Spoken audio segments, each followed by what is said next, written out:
So good evening, everybody. Welcome to tonight's Storyteller webinar. Hi, Scott. How you doing, my friend? I'm good. How are you? I'm very good, mate. I was going to say, when was the last? We did one this year. Have we done one this year? No, we haven't, have we? No, it But it, was. I literally did the webinar and then went to the airport for my holiday. So it was a case of the kids are in the car. The wife was banging on the door saying, "Are you going to hurry up?" And I literally signed off the webinar. Went to Gatwick. It was it was back in July. oh, fair play. Oh, so it's been a while then. I remember it because it went down a storm. So I know we're doing something a bit different tonight. We're doing the art of selling and wedding albums and so on. But it was the fine art wedding portraits you did for us last time for Fundy, wasn't it? It was, yeah. It was done. Yeah, it was. It was after the success of WPPI. It was kind of going through and talking about what I look for and how I do what I do. Really. Well, it was a great webinar, and it is available on the Photographer Academy. So anybody who missed it, they can go and watch that back. And as we were saying earlier as well, if you haven't seen it already, if you check out our YouTube channel, the Photographer Academy YouTube channel, all of the Fundy related webinars can be found there as well. So another great resource for you. Scott, for those people that are new with us tonight, let's just have a little bit of chat about you, really, and how you got to be the acclaimed wedding photographer that you are today. I'm a lucky man. It's as simple as that. It's I fell into the business in 2006. Didn't know really what I wanted to do. Got an opportunity to work for a photographer in Essex, and then it just kind of went from there. I worked for him for 18 months and realised that I was getting all right at doing this and set the company up. And here we are in 2020, going strong still. So yeah, it's been a bit. I hate the word journey. It's a bit of a cliche, but it has been a journey. But yeah, it's been good fun, mate. I'll get to meet nice people like you at Now, trade shows and to be get fair, to talk about films and stuff. we've known each other for, I think it's got to be close to 6 years now. I think from our first meeting. Easy, Yeah, easy, isn't it? easy. But it's what's been quite nice is I know we're of a similar age and we have a lot of similar interests and likes and stuff. But as much as you were already pretty well known, I've seen you come up and rise. You know, the rise of Scott Johnson, if you like, and I love it, absolutely love it. So great to have you as a friend and great Thanks, to have man. you as a partner as well. And not just I've got to big you up a bit, man. You're award winning. You're traveling the world with your images, and you're a bloody good photographer. So love having you on board, mate. Oh, thanks, man. So Appreciate that. I must say, I'm back off the WPPI. Actually going on Wednesday next week. I'm having a holiday in California first, then taking the wife and the little one out, and then they go home, and I go off to Vegas again. So if anyone's in Vegas for WPPI, then reach out. Let's go and grab a beer. excellent, love it, mate. Well, I wish, but I won't be there. I'll be stuck in cold Wales. Yep. Right, we've got lots to get through, so we won't waste any time there. So, guys, Yeah. remember, any questions, please put them through the question panel for me, Scott, or Natalie. Scott, I will give you the screen, my friend. So it should prompt you to share your screen with a bit of luck. There we go, and we can do that, and you should be able to see what I've we've got got. I've got you in full screen. I can hear you loud and clear, mate. So I'll go quiet, and as I said, just prompt me for questions, and I'll be here for you, mate. Amazing. So thanks for coming on, all of you that are there. If there's anyone there, if it's just me and Jay, then I'm just going to talk to Jay for an hour.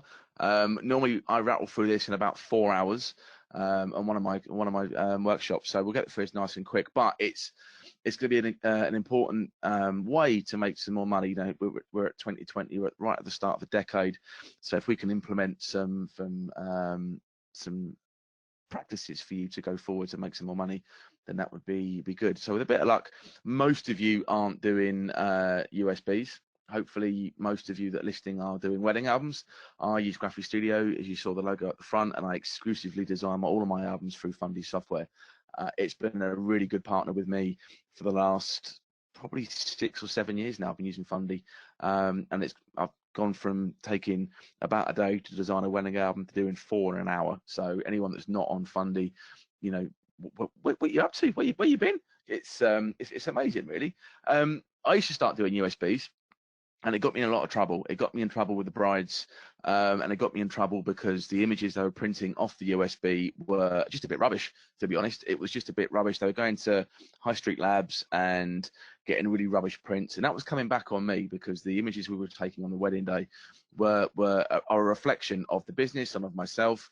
And if we are producing just images that are done at Asda or Costco or wherever, then that's the one thing that's going to be passed around to their friends. So we owe it to photography not just to do USBs.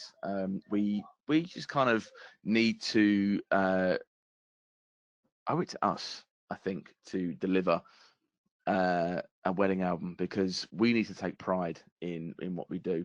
I almost walked away from the business 4 years ago because of doing just USBs, and a bride that was yeah, she just was after me basically because the prints she was getting from Boots weren't any good, and it was a reflection on what I was doing. So literally, I've stopped doing USB now. We're just exclusively a wedding album company. So it's a way of turning over a lot more money. You know, last year we actually turned over £25,000 more money just because of doing wedding albums. We upsell a lot, but I'll get into that as we go forwards. Now, price is the big thing. Price is the reason why a lot of photographers I find are only doing USB. In 2020, a lot of brides, and certainly the last couple of years, I've been finding, and probably yourself, it's everyone's price driven. Emails are coming into me still to this day. Hi, I'm getting married at so and so. What's your cheapest coverage? And can you match X, Y, or Z? Because they're offering this and she's offering that. Can you match what you do? We love what you do, but can you just do it cheaper? And I've been finding that if you're undercutting people, it's just going to be a race to the bottom, and there are no winners in that race. You know, if we keep driving prices down by undercutting people, we're all losers in that race. It's very easy to kind of, oh, you know what, if you book now, I'll give you £100 off, or if you book within the first 7 days after seeing me, I'll do you a price for £1,000, let's say. It's not good, and you know, I like to do this for a living, and you know, if we keep driving price down, then I can't afford to do it for a living. I have to go back to Tesco's pushing trolleys, which was no fun in the winter, great in the summer, but not much fun this time of year. So we have to stand firm. We have to stand firm, and if you believe in the product that you're doing, if you believe in your photography, then we can really help drive the price back up, and we can all start driving Porsches like Jay, which would be amazing. The price, that the word, this is the word I use, investment. The word, I don't use coverage, I don't use collection, I don't use package. That's what thing I don't use. Package is something you go to TUI and book your holiday on. A package is something that is just what UPS deliver. An investment, what we're doing, guys, if you describe a wedding album and use the word investment, it sounds more expensive, and they will believe you, which is amazing. An investment, it's an investment in your future, it's investment in your children's future, and it is just a way of emphasizing that this is not just a book. It is, you know, it is a time capsule. And this is how I sell. This is how I sell. I'm using words like this. I'm using, you know, last forever, investment, time capsule.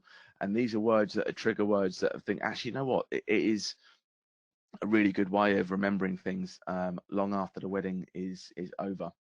You can also, I'd say, I used to use the word collection because collection implies you're going to add more things to it. Like I have a record collection, I have a games collection, I have a DVD collection, DVD, Blu-ray, sorry, DVDs, how old am I? So yeah, and you add to it. So if you're doing an engagement shoot, a wedding, offer a post-wedding shoot, offer a post-wedding album. That way they're adding to the collection. I know, you know, I've said it before, but Graphic Studio use a Cody Brown collection, and it's about adding to the prints that you're offering. It's a really, really good way. It's a really, really good way of earning some more money. Even in my early days, when I still used to offer USB only, I used to give them an album for free anyway. Albums are relatively cheap now in regards to cost and pricing. So I'd get £100 Go Book from Graphic Studio, and I would give them the album for free, because I guarantee you they would look after the album and they would ditch the USB. Things are associated with price are generally heavy. It's like one of my favorite lines from Jurassic Park about the binoculars in the back of the car. Are they heavy? The answer was yes. We'll put them down. They're probably expensive. So this is what we do with albums. I only offer big, expensive, heavy wedding albums. A USB is generally going to get lost. I don't know about you guys, but I have what we call a crap drawer in the kitchen, where we put all the crap, all the keys, all the locks that don't work. I've got two darts, one with a missing flight. Why it's in there? Because it's the crap drawer, and that's generally where USBs will end up that I've found. So always try and offer an album, and even give a free album away if you're struggling. Get them in a USB, but always try and get an album out of them at some point, because it is value. If they spent money on something, they will look after it. I've had 3 brides this year already that have emailed me and said, you shot a wedding back in 2017. We can't find our USB. Please tell me that you have the images on file. Yes, of course we do. But do you think they would lose an album? I think the answer is probably no. So we have to try and, again, when we're selling, really try and invoke this emotion that this is something that you need to look after, cherish it and look after it, and it will generally last forever. The big buzzword that I use a lot when I'm selling is this, that as photographers, we have the ability to freeze a moment in time forever.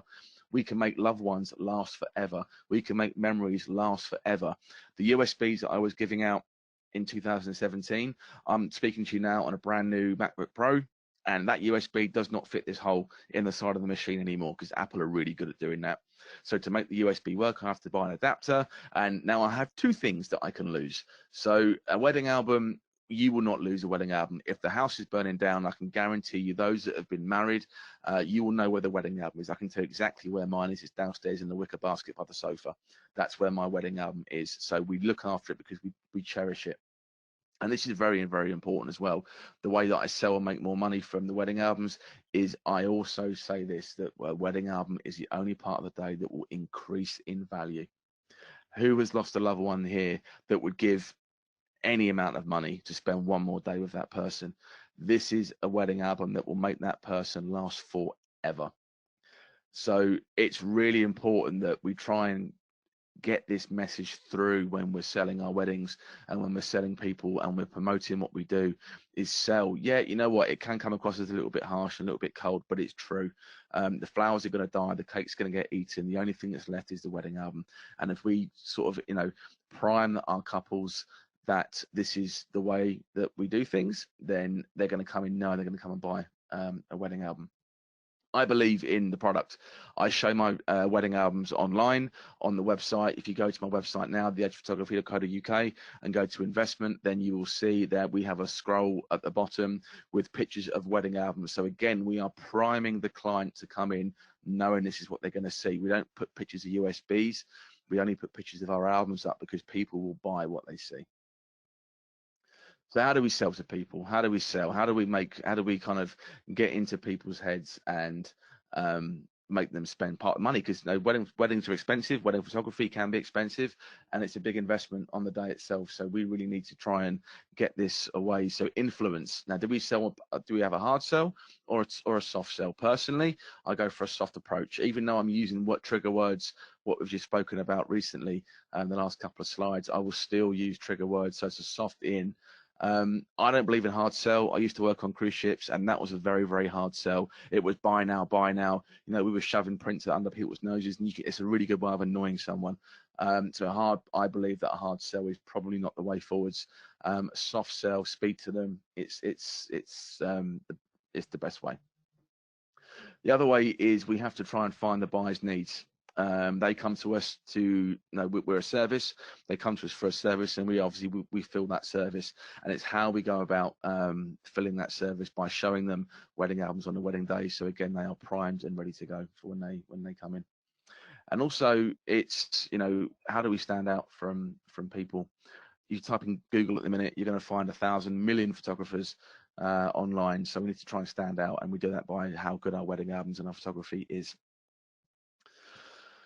So how do people buy? People buy wants, I believe. They don't buy needs anymore. They want something, they go and buy it. I'm a nightmare for it. If I see something, I want it, I buy it. 2020, people normally, buy something when they really, really want it. Never really on impulse anymore. People do a lot of research. Impulse buys are something, if I take my daughter to Smith's Toy Superstore and we see something right by the till, we buy it. It's an impulse buy. That still happens, but generally when they're investing in big money, they will generally do a lot more research than they used to. So it's about filling that need and trying to find that want in someone. If people just bought needs, we would be in a very deep recession, I believe now. I've just bought a new mixer for my microphone now. Did I need it? No, I didn't need it, but I wanted it because it makes me sound better on podcasts. So I bought it, and that's the way people buy. And the old ways of selling was to find the buyer's needs and fill it. But say people need a car for work, but people also need a boiler if it broke. People didn't need a wedding photographer back then. They felt they had to. So it's just a way of trying to get into that. We've got to stir enough emotion within that purchase for people to want to buy. Emotion is a really good way of linking what we sell into making people part of some cash. as I said, wants and needs. Wants and needs is a really, really good way of splitting it all up. Our job as a salesperson, when our client turns into the studio, is turn that need, because we are needing, into a very strong want, because they come into us, they want to chat about us, about booking from referrals or Instagram, and then it's just, sorry, it's going to change. I can't find my notes. There we go. They come into us because we're a referral, and we have to turn it from a, yeah, you know what, I like this guy, I want to book him, to much, we need to book him. We need Scott. We need whoever to cover this, because we're going to show him the albums, and that way we turn it into a very, very strong emotion and emotion attachment. So how do we do this? Oh, I have to go back, and I've just changed my thing. Bear with me. Why is my keynote not working? My mouse has gone. Oh, I've gone too far. Jay! There I'm we not go. sure what I Pleasure or could do pain. for you. Got it. It's your keynote. No, I was hoping. Sorry, mate. I've just moved one of my windows and it's all gone Pete Tong, but we're back on it. So pleasure We're and on pain. That is pleasure a and really pain. good Is one. that the right one? That's the right one, mate. Yeah, I'm good. I'm feeling a lot of pain right now after that slideshow, Swipper, but we're good. We're good. So pleasure and pain is a really good way. People need to associate tremendous pain or pleasure when they do anything. When people buy something, when they want it, they get pleasure. You know, hands up who's, hands up, I can't even see you, but hands up who has gone and bought something, and you get this endorphin that triggers in your brain, and you think, yeah, that was good, I enjoyed that, but I won't tell the wife because she's going to kill me. That's where the pain comes from. So this is how we associate selling our wedding albums. So we want to try and associate the pleasure to booking us and the pain to not booking us, or the pain not to having something that they really, really want. So I try and associate pleasure to buying one of our wedding albums and pain to not booking. That's why I try and do it. People will do a lot more to avoid pain than gain pleasure. Fact. Would you rather jump off a cliff and get some pain? No, of course you wouldn't. Or would you try and spend £1,000 because you get more pleasure out of it? Even if you haven't got £1,000, you'll enjoy spending it. And that's the way that that I try and associate pleasure and pain. So as I said, I'm a prime example. I'm a sucker for a deal. I'll go and buy anything. It's a really, really good way, of associating your own buyer's needs, and associating yourself to how you shop and how you sell, into getting really into someone's head. I've got a Nissan Qashqai. I could have bought a Prius, but I wanted a Qashqai because the guy talked to me nicely, so I was a sucker and I bought one. Simple as that. The Prius is a lot more affordable, but the Qashqai is a nicer look, so I went for that one. So, and that's I got more pleasure of driving a Qashqai. And I know if I got the Prius, I'd be a lot of pain because people were looking at me, pointing and saying, "Why is you driving a Prius?" I'm saving the planet, but it's not the car I want to drive. So we have to look at this as pleasure and pain. Everyone is different. Everyone is different. So we have to try and find ways of getting into their head and trying to find a way of really evoking that emotion into getting to part with some cash. So a way of doing that, I find, is imagine everyone now, who was your first crush? Who was your first crush, whether it be boy, girl, whoever? Now imagine kissing that person. You got some pleasure there, right? That's looking really good. Now imagine your wife or spouse watching you do that. There comes the pain. So some people get a kick out of that. So, everyone's pleasure and pain is different. So we have to try and work it out. I like to give my people consequences. I like to give my brides and grooms consequences in not booking me. Again, the trigger words that I use are heirloom and time capsule and making people last forever. It's a really good way of getting into people's head. But also the consequence of not booking. I have a U Studio Ninja, and I have emails that go out even when I've seen someone and say, guys, I've had another inquiry for the day. Are you interested still? And all of a sudden they think, oh my God, he's going to get booked. I have to book him, because if they don't book me, then they're going to get paid and have to settle for somebody else. So it's a really good way of a nice way of doing things, and just trying to get that across the line, get that really across the line. So what sells? How do we sell in 2020? There's a few things that we can do. The old way would be this. Sex used to sell. You can't do it anymore because Times have changed, times have moved on, but you know, you look at the adverts in the 90s and the noughties, they look like this. You know, who went down the tube and you saw this, and you know, that's how we used to sell. You know, people want to look like this on the beach, they're going to buy that product. People think that if you buy a pair of Abercrombie & Fitch jeans, your clothes are going to fall off, so they would buy those jeans. It's just the way it used to work. Who remembers this advert back in the 90s?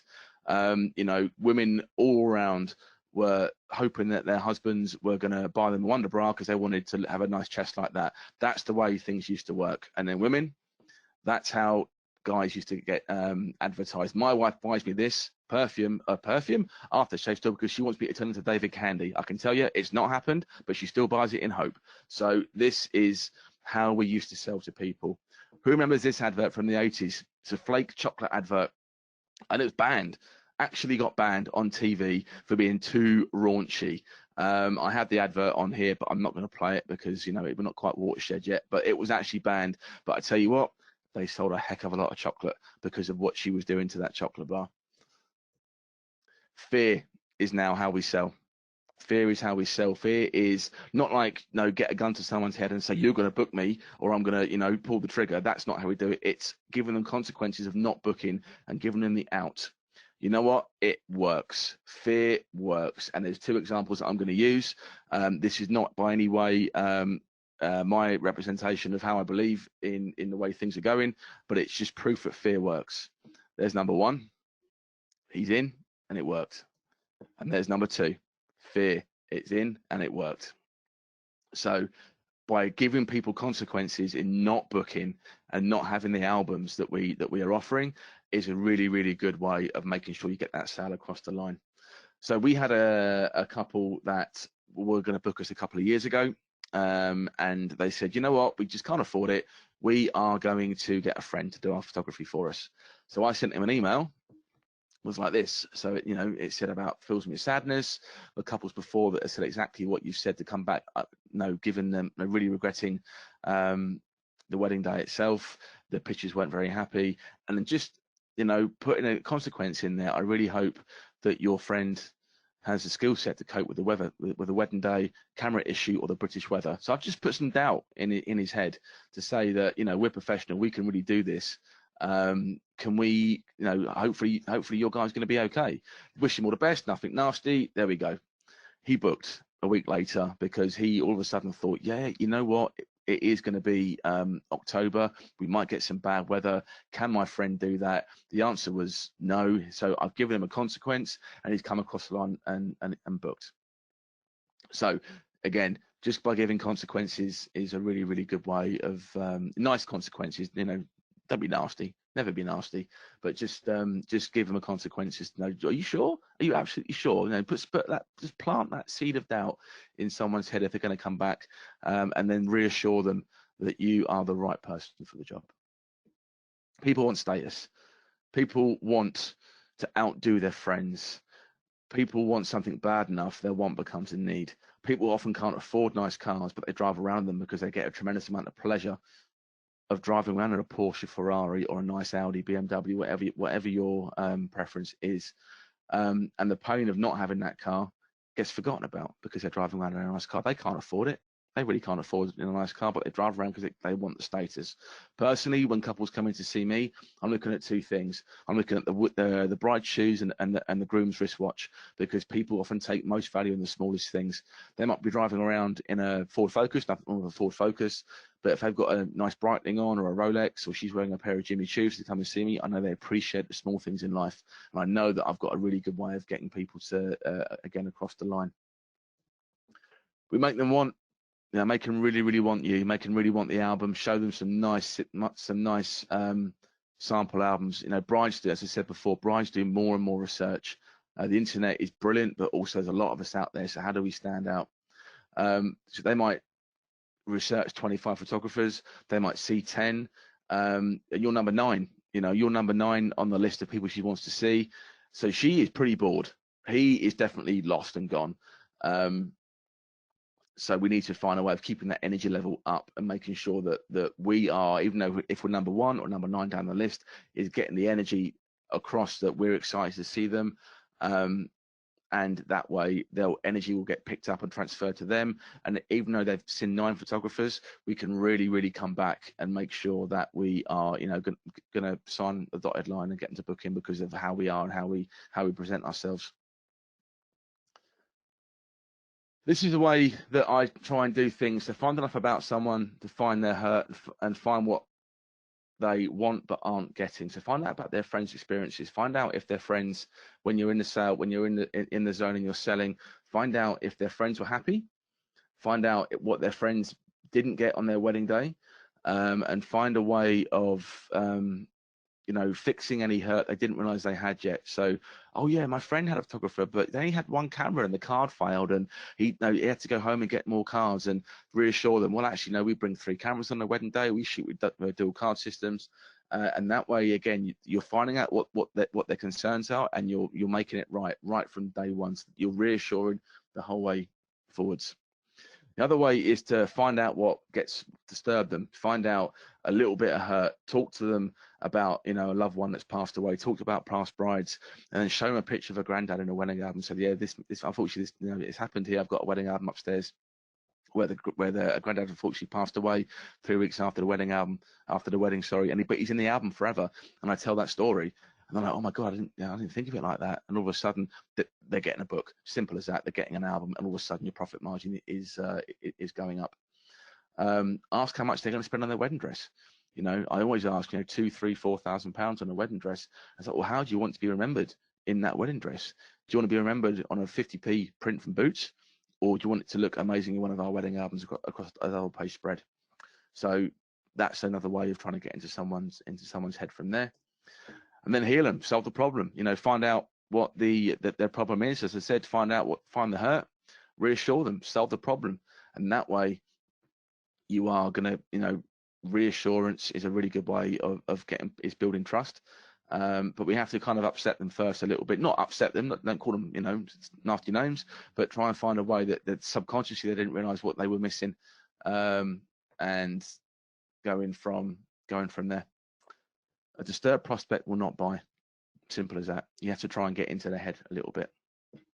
The art of persuasion is a really good way of, as I said, just kind of getting them across the line. It's a process of getting a bride to clearly associate their most desired feelings or states to our wedding albums and service. In other words, if you want someone to buy, we need to link their feelings to what they most want in our product and make it compelling and real to them.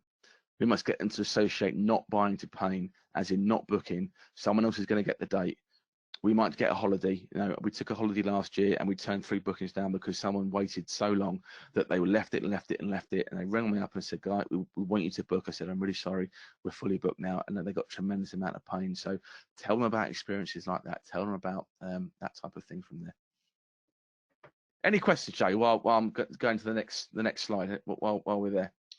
No, I've just got some generic statements, mate. So no specific questions. I think it's been crystal clear so far, pal. So let's. I know we're still Cool. waiting, so let's keep cracking on, pal. That's all right. And just a quickie, are you seeing the webinar panel on the screen as well at the same time or not? No, we can't see your webinar panel. I'm just seeing your presentation, mate. Oh, perfect. That's all right. That's cool. Awesome. That's all right, because it's half on one screen now. I shall crack on. Awesome. So I always start with the initial inquiry. So straight away, when someone's emailing me off the website, I'm going straight through and I'm saying, you know what, let's come in for a chat. I can't sell to people when I'm on email. Yes, you have a bit of back and forwards, but I'm always trying to get them in. I'm trying to get couples to come and see me so I can show them the albums that we have on display. Here I can show them a picture of a USB on a website. I want them to come in and start buying into what we can do and how we can do things.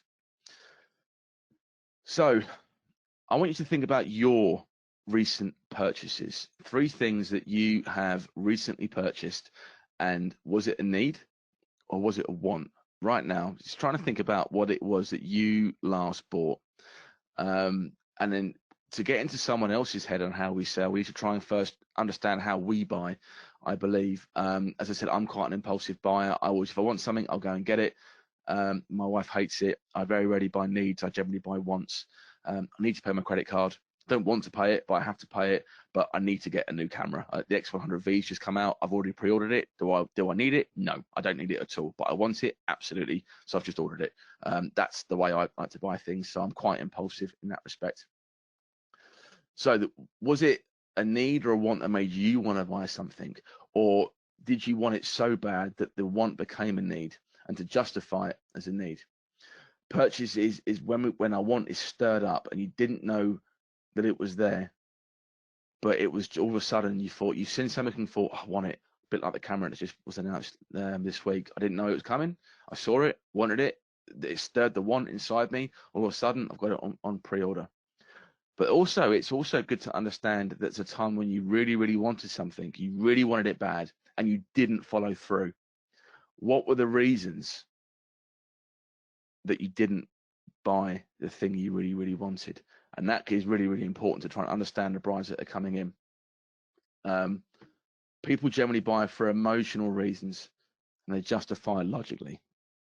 So we have to try and understand how we sell to people. We have to try and get into people's heads. So I'm going to leave that there for a second. I like people to think, what is that? Why not people that is? People think it's a walnut. Someone at a workshop said it was a testicle, but it's not. I can guarantee you it's not one of those. It is, in fact, the male brain. Small, insignificant, and a little bit grey. And this is generally the guy when they come in to see us, or you go and see them, to try and sell your wares. So we're selling mainly to the brides. This is the bride's brain, a lot bigger, a lot more colourful. This is how we're attracting to people. This is how we're getting things through. So we really just appeal to the female brain. And inside that brain, now I'm no brain surgeon, but it's basically comes down to this: do I book him or do I not? So I need to give the bride motivational reasons to book, or I need to weigh that scale there more onto the book than don't book. If they're seeing you, they're motivated to buy. They've come to see you for a reason. We have to try and now harness that and really, really make sure that we get the weight to one side. Emotional reasons. We're all emotional people, but we have to, what are the emotional reasons to buy now? Find out what they're looking for. So they want to book a wedding photographer, obviously. Find out if they want to get an album. Get them motivated enough, get them excited, and get that little want in their head. I want a wedding photographer. I don't think I need one, but I know I have to have one, so I want one. And just get them excited and turn that want into a need. Turn that want into, I need to book this guy, I need to book this person. Find out what they're looking for and stack that emotional side, and really that's going to help you sell. So on the other side is into, we're not going to book, are the reasons to avoid booking. So the dominant reasons to avoid buying. So generally expensive. It's not worth the money. People would judge me if I spend too much money. People will say, how much did you spend on that? That's ridiculous. Oh my God, I did it for £500. So people will associate pain to so this is how we try and do it. So we need something else. So right here, right now, this is what we call indecision. So they're teeter-tottering. They're teeter-tottering between, now, do I buy, do I not buy? Do I book, do I not book?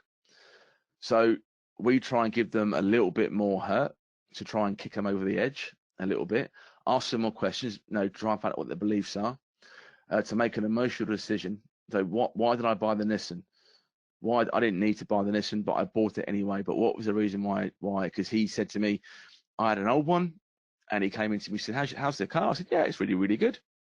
And he said, what you in for? I had to go to the garage because the radio had stopped working. And he went, yeah, that model does that a lot. I went, oh, okay. Didn't even think about it. So I booked the car in, came back out, and he was standing by the new model and said, have you seen this new model? It's got a brand new radio in it. And all of a sudden, that was it. I was hook, line, and sinker. I was buying a new car because he put a little bit of doubt in my head to say that, yeah, you know what, that model always had problems. Always had problems. We need you a reason now to push you and make you buy this, to buy this new car. So the way I try and say it is, I was trying to say from the bride, after I found out a lot about what their day is all about, how much money they're spending, I generally say something like, from what you've told me about your wedding and where you bought your dress from, the venue, I don't think you want to leave this wedding to chance for a friend, or leave your wedding images just on a USB. For Boots to do a crap job of printing your wedding pictures that you spent a fortune on, I think you need to have a wedding album, because it's going to show your wedding off and show your investment off, show everyone off in the best possible light. All of a sudden, what I've done there, I've given them a logical reason to buy, and all of a sudden that's now tilted the scales off to one side, and then generally we get them across the line. So it's a really, really good way of finding out, getting the emotional side and getting the logical reasons. People will say people buy for emotional reasons and justify with logic. It's a simple old sales tactic. It's a really, really good way. It's the best way, I believe. So people buy want. For people to buy, they need a lot of want they didn't know was there. They need a hurt that they didn't know was there. And we can heal that by answering the questions and making them reassured. That's the way we sell to people, and that's how we sell more money. So again, your last three, I want you to write down now your last three purchases. I want how big was your want? What made you want to buy it? A time when you had a really strong want but you didn't buy, write down the reason why you didn't buy. And a time when you didn't buy, and pretend that you're the salesperson, and what would you have done to get you across the line? What would you have done? What would be the triggers to get you across the line to make you have that big purchase? And that is the way. If you can understand how you buy, you can understand how everyone else buys, and you can find the triggers to get people across the line. As I said, people buy for emotional reasons and justify with logic. So how do we get inside people's heads? How do we start making more money? Influence is a really, really good way. As I said, influence, you can be hard sell, soft sell, but generally rapport. Rapport for me is absolute key. People might love your product. They might think you're absolutely incredible and amazing. Your photography is superb, but if they're not connecting with you on a personal level, they're not going to book. Simple as that. End of story. I say to all my couples, you must come and see me. We need to chat, because I need to work out if I'm the right guy for you, but also if you're the right couple for me, because I need to bounce off people. I need energy to come off people in order to get my juices flowing and to get everything. Because if I'm bored on a wedding day, I'm not enjoying it. The pictures come back dull. I can't sell, and all of a sudden I'm not upselling my wedding album. I need to have the rapport with the couple that I know that I want to go for a beer with them before the wedding. I want to go for a beer with them after the wedding, and that is a really, really good way. I asked lots of questions. I asked loads of questions about them. I asked them questions about, we don't even get the wedding albums out until the first 20, 25 minutes when they come in. I want to find out about them, where they met, where they got engaged, how long they've been together, how long they've been planning the wedding for. I want to know a lot about them before I even start to sell, because I'm showing an interest in what they are doing. I'm not going, hi guys, come and sit down. Right, this is the wedding album for £2,000. This is the one for £4,000. I want to instantly report is going to go out the window, because I think, oh, we're just being sold to. Personal, be personable, right? Personable, guys. It's the best way of making some more money. Be congruent with what you're saying. Make sure that your tone is matching your expression. Don't go in all excited and wave your hands around, and just all of a sudden you start talking like this because I'm really excited about, the coverages, and I think we're going to have really, really good fun on the wedding day. You're not matching your tone with what you're saying, so make sure the congruency is absolutely key. It's, body language is a really good way. Change your pitch. Don't talk monotone. Be up, be down, be excited, be everything from there. A really good way as well is matching and mirroring. It's a really, really old way of doing things, but it works. I have many, many grooms that come into me to see me, and all of a sudden they're looking bored, so I'll just match his body language. And then when he changes, I'll change. Not instantly, that looks a bit creepy, obviously, but generally maybe 2-3 minutes after, then change your body language to what he's doing. And all of a sudden you'll be in sync. Then when you change your body language, they'll change theirs, and you've got him. You've got them, and all of a sudden they're mirroring you, and you've got them in the palm of your hand, and you can really start selling to people from that. It's a really, really good way. And as I said, just try and be congruent, ask lots of questions, but just don't be an idiot. Make sure that you are being friendly and nice, and start bouncing, getting the rapport with people. So state management is a really good way. It's what I refer to as getting myself in a good state. Those of you that have been to any of my talks, know that I like to play loud music at the start of my talk. It's a good way of getting me up for it. You know, if you had a long day at work and you're tired and you've not had dinner yet, you're going straight into a meeting, it's going to show. It's really, really going to show. It's a good, you know, and you're going to come across looking tired and miserable and bored. So I always have a playlist that I play in my in the office before I see people. Guns N' Roses, AC/DC, you know, stuff that's going to get me up. Foo Fighters, it's going to get me up and excited. So my heart rate comes up, my lungs start to breathe quicker, and I'm getting energy and oxygen into my brain. I can think. If you see me do a talk, the morning before a talk, I've got my headphones in and I've got music playing to get me in a really, really good state to present to people when I'm on stage. And it's the same when we're pitching to clients, guys. If you're looking bored and miserable and tired, it's going to come across that way, and people generally aren't going to book. You have to get yourself in a really, really good state. Sample albums are key as well. When people come up here, I'm in the office now. I change my sample albums every 6-7 months, I suppose, because they go to wedding shows, they get tired, they get tatty, so get really, really good sample albums, and I have every shape and every size on display. This is an older image now. I should probably update that because I now have big and bold wedding images, wedding albums. I have bright colors. This is the new one that I've had done, bright red, cherry red. It's a nice album, but I want it to be noticed across the room. I want people to think, oh, that looks nice, and come across and see me. We've opened it all up. This is a Graphic Studio Young book that we had done. The bride had a pair of Valentinos on her wedding day, and we literally turned the box into a Valentino shoebox. So it's the same font. We customized the Valentino logo to make it into the C, which is their surname. And again, so we're showing value. We're showing that we take this seriously, and we're showing that we're really trying to make things perfect. Have a little sample there. And there are the shoes. The whole wedding was geared around the shoes. So initial investment, guys, I said it right at the start, investment is the best way you can sell. Initial investment is a way of saying that you're going to spend some money at the start, but you're going to spend some more at the end as well. Initial implies you're going to spend more. Spent money is forgotten money. We take payment a month before the wedding, and generally we upsell and we deliver the wedding album 12 to 16 weeks after the actual event, which is basically 3 or 4 more paydays. People might have gotten some very healthy financial gifts from wedding guests, and then that way they can spend some money because they've forgotten about stuff they've already spent, which is a really good way. So we start our coverages with 20 spreads. I've actually changed the 80 images now. I've just done that last week. So this is how we do it. We sell the first 20 spreads are included with the coverage cost. Notice I said the first 20 spreads, which again implies you're going to put more in. We now have an unlimited amount of images we put in across the wedding album, but so we want to put 200 pictures in, 300 pictures in the wedding album because it means they're going to spend more money on spreads. But be honest and upfront.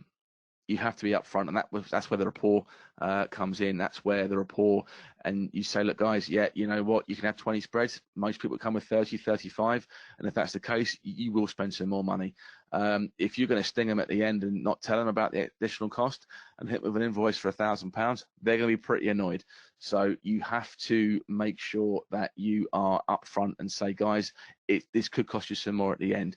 And again, if you're priming them in a way that you are implying that they're going to spend some more money at the other end, then they're not shocked when it happens. All my wedding albums up here are between 30 and 40 spreads. Now I do have a 20 spread wedding album which I can show them so they can see this is, if you don't spend any more money, it's going to be this thick. But the wedding albums that I show them are the big wedding albums, so again, when they're flicking through, they're subconsciously knowing that this is the way that we do things, and this is the way that we want one of these. Again, people generally buy what they see, and if we're showing a big thick wedding album, that's what people will generally come back and buy. The other way of doing things is don't let the couple choose their wedding images. Now I do sometimes. Some couples want to choose their images, which is absolutely fine. But again, sometimes they're choosing the wrong images, or they're choosing images that don't really fit together. I shoot for the print. I shoot for the print. I shoot for the product. Sorry. So I am designing their wedding album when I'm hitting the shutter on the wedding day. So I do what's called a pre-design, and I tell them that I will design you more than 20 spreads because I want your wedding album to look amazing, and I will design them 25 or 30 spreads. and generally they will buy more. So obviously, we always proof it. I use Fundy album proofer that comes with the Fundy software, and you proof the album, and you can say, like, you've got 20, you've already paid for. I've got 35. Let me know the ones you don't want. I can take them out for you. And generally, customers and brides and grooms will generally, again, book what they've what they'll see. Devon Proofback. Who remembers Devon Proofback? Who shot film? You know, I should shoot film, and I used to go back to the lab and do Devon Proofback and sell on the night. So couples are used to being sold to. It's the old way of doing a Devon Proofback. So if we're showing them pictures on Fundy album proofer, they'll generally buy them because they can see them, and if they like them, they'll buy them. So this is a way to link back to the 80s and 90s when we did Devon Proofback. Another way, the reason why we don't often do where the couples spend or choose their own images, because they generally take forever. They will generally take forever. I've had couples that come back in 3 or 4 years because they want to choose the pictures. We've offered to do it for them. They keep saying, no, we will do it. We will do it. I'm like, yeah, you said that last month and we're still here. But you know what? Some couples are just, that's the way they want to do it. And that's fine. Never push the hard sell on that. If they want to choose their own pictures, then that's fine. So we will do a pre-design. So as I said, I'll design the album for them, and it's the best thing I ever did for the company point of view. I do a pre-design, and I always upsell mainly between £200 and £800 per wedding, because most couples are generally buying more spreads, and it's a really good way of earning some extra revenue and getting some more money, getting some more bang for your buck. Really, it's a really good way. As I said, shoot for the album. Shoot for double page spreads. Think about what you're shooting. Don't just spray and pray. Don't just kind of think, I want to photograph everything. Be concise with what you're shooting. Think about spreads. Think, well, if I shoot the perfume bottle, his aftershave bottle, and then do a shot of the rings, that's one spread. Then I can get shots of her getting her makeup done, shoot 5 images. It's going to cut down your editing time and make your albums look a lot better. Trust me, guys. Trust me. So pricing, it's a really good way of the profit margin on a spread is pretty good.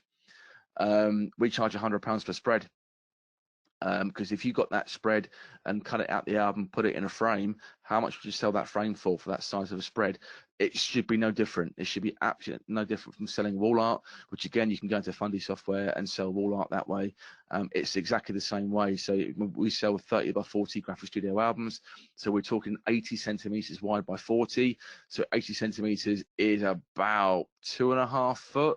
So if you put that in a frame, that would easily be £250 in a frame, easy. So why should a spread be any different? Just because the spread cost in an album company isn't as expensive as getting a frame done, doesn't mean it has any less value. So sell the spreads for the right price, guys. Don't feel bad about it. It's business at the end of the day.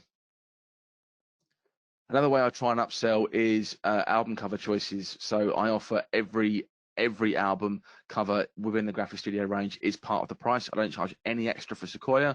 I don't charge any extra for distressed leather or Napa. It's all part of the cost, because that's the one way of really confusing somebody.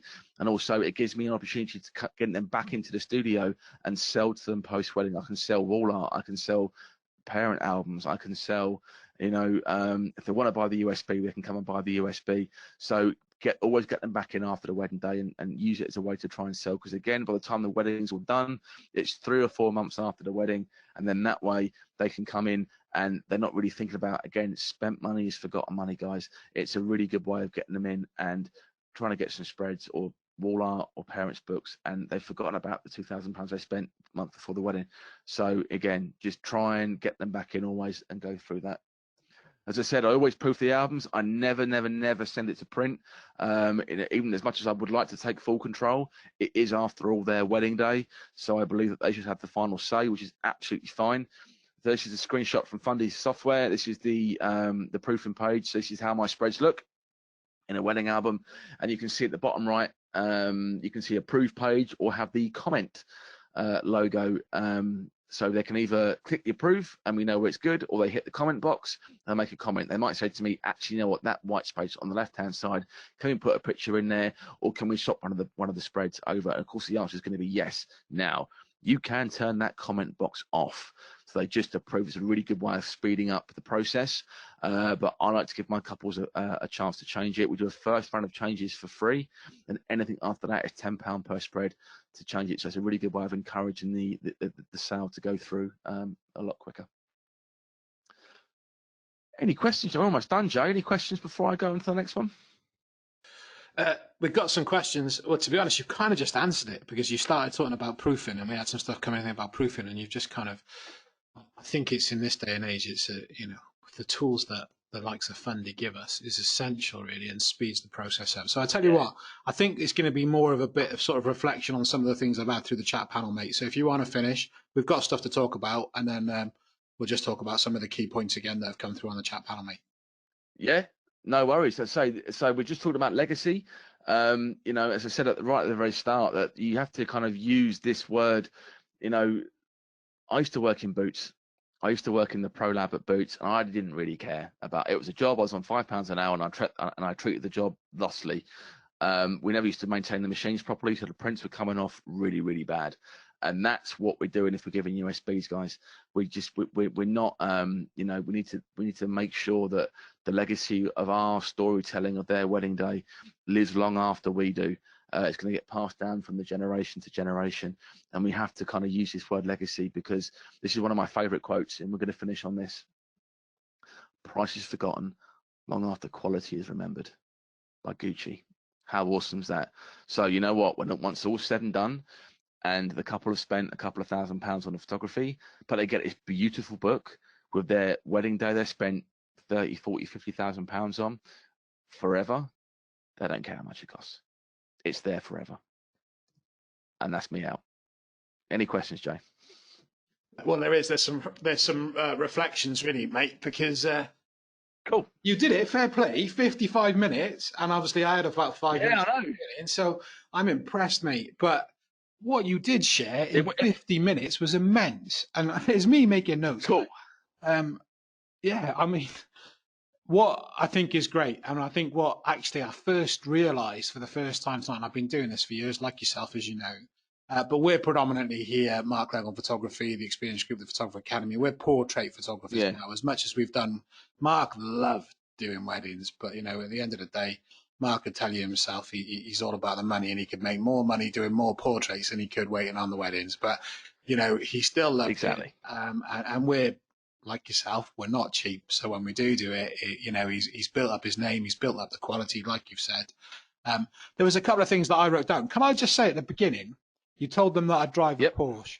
Now, unless it's a really big Porsche, knowing me, and as you do, I wouldn't fit in it to start with. No, it's one of those 4x4, the Cayennes, right? It's just the... Yeah, well, what do I drive, Scott? Have a guess. I'm going to go with a Vauxhall Corsa. I drive a Nissan Qashqai, mate. Ah, legend. Best car on the planet. Same as you. And what do I love about my Nissan? Do you know what? It's not failed me since, touch wood.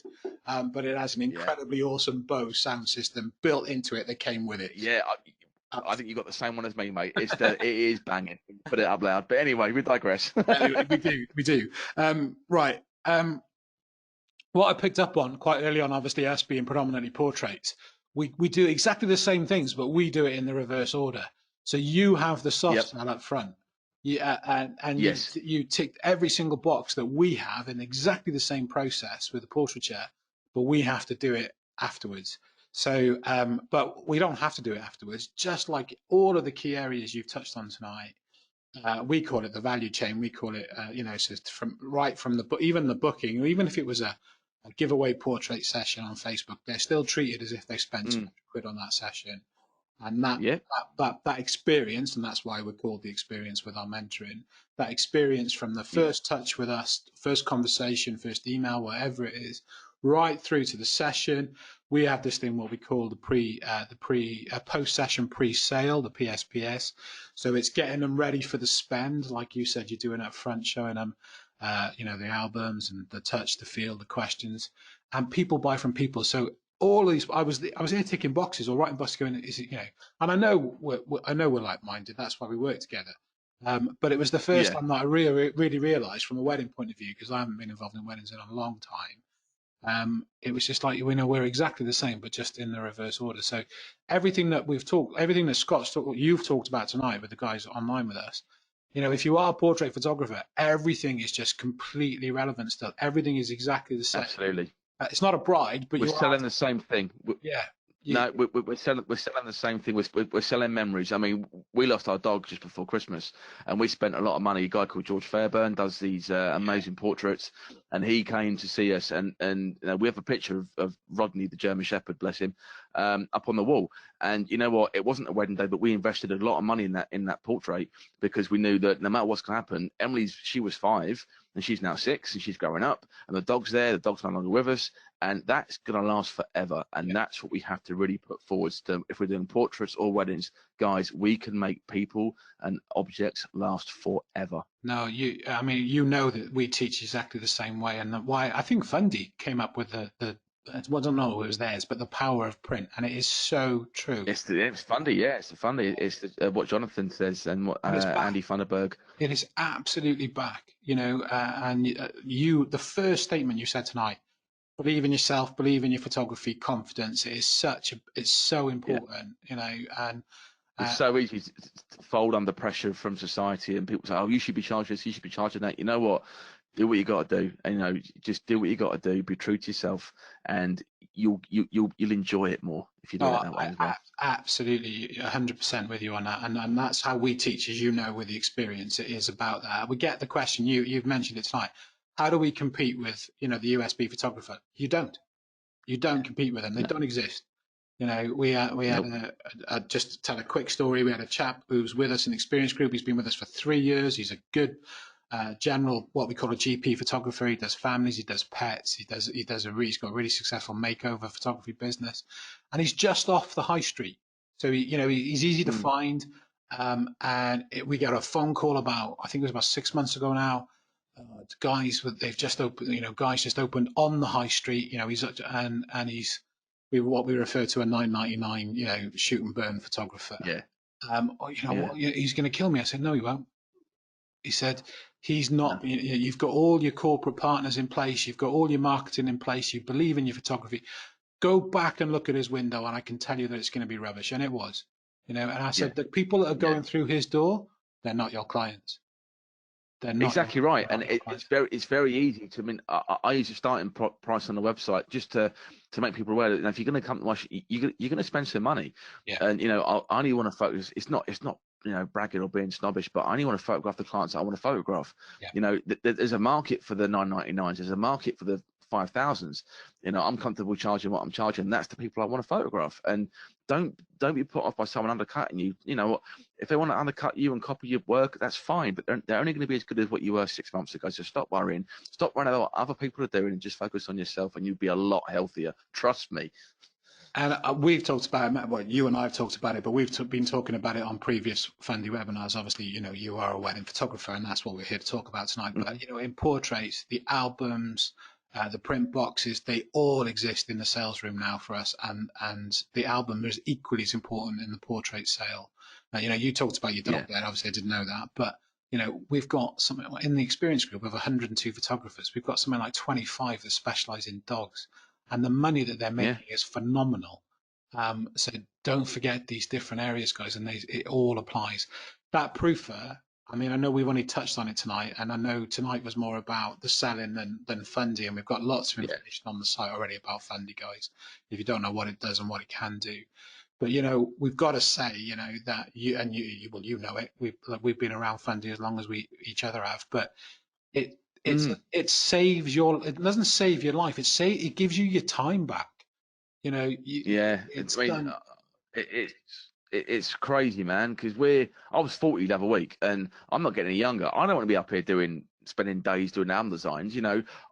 First time I actually met Andy Funderburg, I gave him a massive hug. I'm like, dude, thank you. I'm now doing wedding album designs in half the time. I'm spending more time in a pub. It's brilliant. I'd rather spend time in a pub or down the park with my little one than up here doing wedding designs. It is the most valuable bit of software I've bought for my company in the last 10 years. Fact. You know, regardless, obviously I'm an ambassador, so I don't have to say that, but I generally believe that it's the best thing I bought for my company in the last 10 years because it's saving me time, and you cannot put a price on time.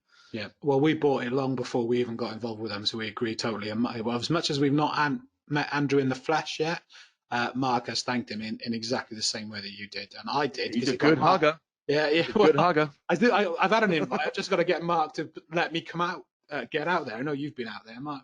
I get several invites, but Mark's just not having it. Scott, mate, look, we've done an amazing hour. I will rob the screen back, but lots of Of course, man. massive. Natalie is with us, but we didn't have any specific questions about Fundy. But as Scott and I have just said, if nothing else, if you haven't used it before, download the free trial. It does everything bar from, export for print, and see how quickly these things are. I mean, Scott's done the Fundy for us.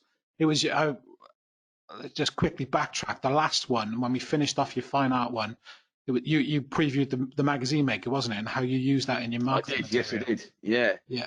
Yeah, so I'm just designing a new magazine now, and again, back in the days of InDesign, that would take me a month, but now I'm doing a magazine in a day. And that Obviously the magazine hard you're part is printed writing and giving text. to your clients as well, aren't you?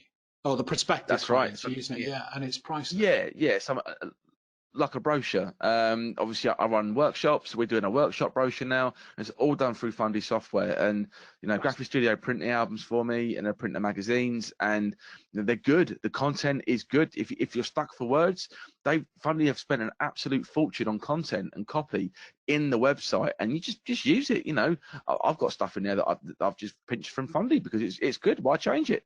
Well, Angela's challenged me and the guys from Fundy, and I promise you it's going to happen. But I am actually in the process of finding the images. As you well, it's a long time since I've picked up a camera to earn any money. But my one time that I did earn money, I did lots of live music, and it's great times in my life. I've worked with lots of big bands, and I was just thinking I think it was when you brought up the magazine. It might have been when it came up, and Angela said, "Well, Jay, you could make a magazine of your music photography." And you know what? I'd actually love to, because I've got photo books that I've made. But I actually think it would be fantastic to have it, on the coffee table. Then I backtrack slightly again. I do have a couple of questions that come through, Scott. I want to mention that Yep. red album box that you showed with the shoes. Yes. That will fit in somebody's home as an eyepiece, as in it isn't just a coffee table thing, is it? That is decorative and can be there forever. That's what sung Yeah. to me when I saw that, and it looked. It's something that class in it. That's the thing. It It's was. class. It was, and that could be a physical. I don't know what the term is, but it's a physical. It could be on the shelf in your face, and it would be part of your room set. It wouldn't just be, on your or as much as it would fit on the coffee table beautifully. Brilliant.